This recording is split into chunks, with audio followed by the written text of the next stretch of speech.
Another personal story from my experience. The next mission that we got was to man the main checkpoint that entered into the green zone. We called this checkpoint Slaughterhouse 11 because the very first day we got into country, a car bomb went off in that checkpoint. We were a couple of blocks away at the time, and none of us knew what it was, so we were asking around, what was that? What was that? Oh, that's the car bomb that goes off every single morning at checkpoint 11. And that's where the name Slaughterhouse 11 comes from. You could literally set your watch by the time a car bomb would explode in that checkpoint every day. Towards the end of my tour, we got the mission to take that checkpoint over. And my unit said, "What is the matter with you people? We're getting ready to go home in just a couple of months. Why are you giving us Slaughterhouse 11? Are you wanting us to die?" Day one that we took that checkpoint over and ran it ourselves, a car bomb drove into it and exploded. We found out that there was over 1,000 pounds of explosives in that car afterwards.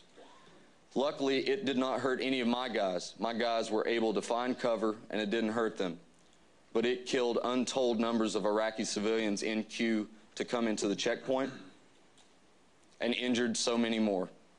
I treated 5 people that day myself, and I would imagine 20 or 30 others got carted off into civilian ambulances before I could get to them. But I have an image that is burned into my mind to this very day. And I remember a man running towards me at the front of the checkpoint carrying a young 17 or 18-year-old Iraqi guy, very thin, very sort of pale. He came running to me with this guy and laid him at my feet. I looked down at him, and the guy was missing from here to here of his arm, and his forearm was only held on by a small flap of skin. The bones were protruding, and it was bleeding profusely. He had shrapnel wounds all over his torso, and when I log rolled him onto his side to check his rear for wounds, I noticed that his entire left butt cheek was missing, and it was bleeding profusely, and it was pooling blood. And to this day, I have that image burned in my mind's eye. Almost every couple of days, I will get a flash of red color in my mind's eye, and it won't have any shape, no form, just a flash of red, and every time I associate it with that instant. So not only are we disrupting the lives of Iraqi civilians, but we're disrupting the lives of our veterans with this occupation.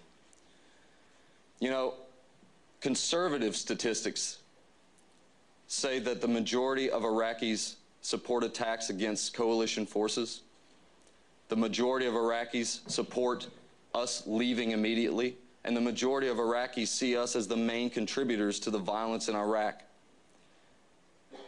This gives us a view at the prevailing sentiment in Iraq, and I like to explain it to everyone this way, especially in the South, because it rings with some semblance of truth to people down there. If a foreign occupying force came here to the United States, and regardless of what they told us, whether they told us they were here to free us, to liberate us, and to give us democracy, do you not think that every person that owns a shotgun would not come out of the hills and fight for their right to self-determination?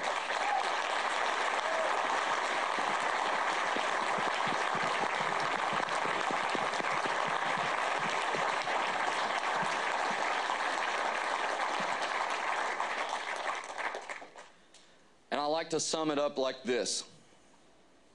The prevailing sentiment in Iraq is this. Another time that I was out on patrol in the Kendi Street area, as I said, part of our mission was to meet and greet the local population and find out what their problems were. And so I approached a man with my interpreter on the side of the road, and I asked him, I said, "Look, are your lives better because we're here? Are you safer? Do you feel more secure? Do you feel like we are liberating you?" And that man looked at me straight in the eye, and he said, "Mister, we Iraqis know that you have good intentions here. But the fact of the matter is, before America invaded, we didn't have to worry about car bombs in our neighborhoods. We didn't have to worry about the safety of our own children as they walk to school. And we didn't have to worry about U.S. soldiers shooting at us as we drive up and down our own streets. Ladies and gentlemen, the suffering in Iraq is tearing that country apart. And ending that suffering begins with a complete and immediate withdrawal of all of our troops.